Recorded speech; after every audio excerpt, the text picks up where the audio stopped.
Chapter 18. When we got to Gloria Dump's, I told her I had two surprises for her and asked which one did she want first. The small one or the big one? The small one, said Gloria. I handed her the litmus lozenge, and she moved it around in her hands, feeling it. Candy, she said. Yes, ma'am, I told her. It's called a litmus lozenge. Oh, Lord, yes, I remember these candy. My daddy used to eat them. She unwrapped the litmus lozenge and put it in her mouth and nodded her head. Do you like it? I asked her. Mm-hmm. She nodded her head slowly. It tastes sweet, but it also tastes like people leaving. You mean sad? I asked. Does it taste like sorrow to you? That's right, she said. It tastes sorrowful, but sweet. Now, what's surprise number two? A book, I said. A book? Uh-huh, I said. I'm going to read it out loud to you. It's called Gone with the Wind. Miss Franny says it's a great book. It's about the Civil War. Do you know all about the Civil War? I've heard it mentioned a time or two, said Gloria, nodding her head and sucking on her litmus lozenge. It's going to take us a long time to read this book, I told her. There are 1,037 pages. Ooh-wee, said Gloria. She leaned back in her chair, crossed her hands on her stomach. We best get started then. And so I read the first chapter of Gone with the Wind out loud to Gloria Dump. I read it out loud enough to keep her ghosts away, and Gloria listened to it good. And when I was done, she said it was the best surprise she had ever had, and she couldn't wait to hear chapter 2. That night, I gave the preacher his litmus lozenge, right before he kissed me good night. What's this? He said. It's some candy that Miss Franny's great-grandfather invented. It's called a litmus lozenge. The preacher unwrapped it and put it in his mouth, and after a minute, he started rubbing his nose and nodding his head. Do you like it? I asked him. It has a peculiar flavor. Root beer, I said. Something else? Strawberry?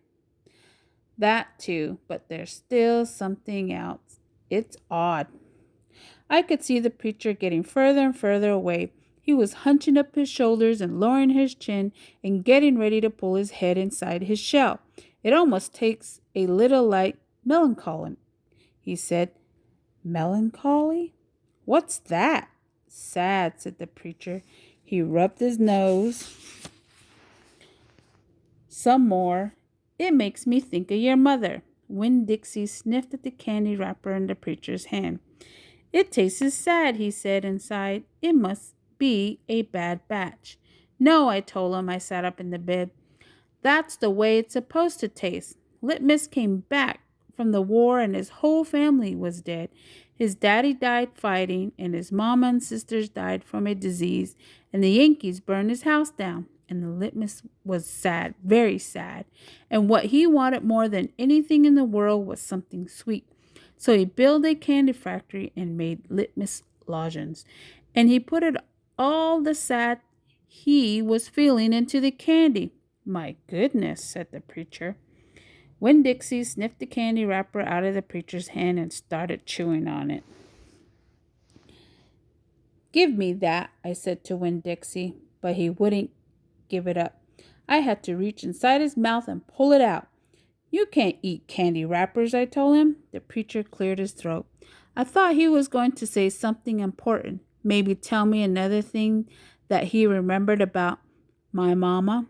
But what he said was, Opal, I had a talk with Mrs. Dewberry the other day. She said that Stevie says that you call him a bald-headed baby. It's true, I said. I did. But he calls Gloria Dump a witch all the time, and he calls Otis retarded. And once he even said that his mama said I shouldn't spend all my time with old ladies. That's what he said. I think you should apologize, said the preacher. Me? I said. Yes, he said. You tell Stevie you're sorry if you said anything that hurt his feelings. I'm sure he just wants to be your friend. I don't think so, I told him. I don't think he wants to be my friend. Some people have a strange way of going about making friends, he said. You apologize. Yes, sir, I said. Then I remembered Carson. Daddy, I said, do you know anything about Amanda Wilkinson? What kind of thing? Do you know something about her and somebody named Carson? Carson was her brother. He drowned last year. He's dead? Yes, said the preacher. His family is still suffering a great deal. How old was he? 5, said the preacher. He was only 5 years old.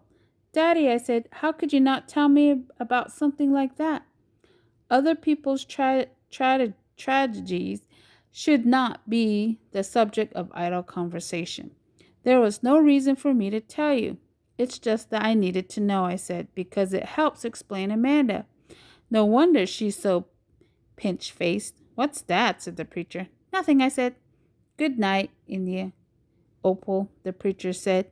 He leaned over and kissed me, and I smelled the root beer and the strawberry and the sadness all mixed together on his breath. He patted Winnie Dixie on the head and got up and turned off the light and closed the door.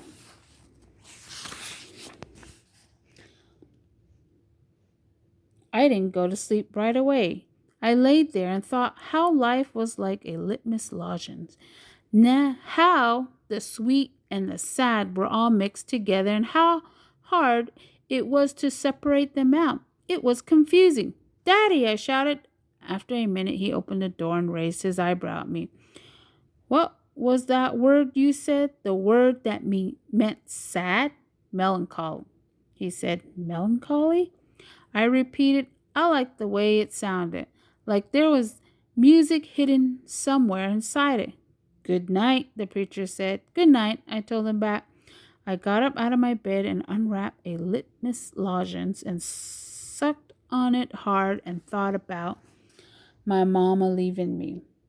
There was a melancholy feeling, and then I thought about Amanda and Carson, and that made me feel melancholy too. Poor Amanda and poor Carson. He was the same age as Sweetie Pie, but he would never get to have his 6th birthday party.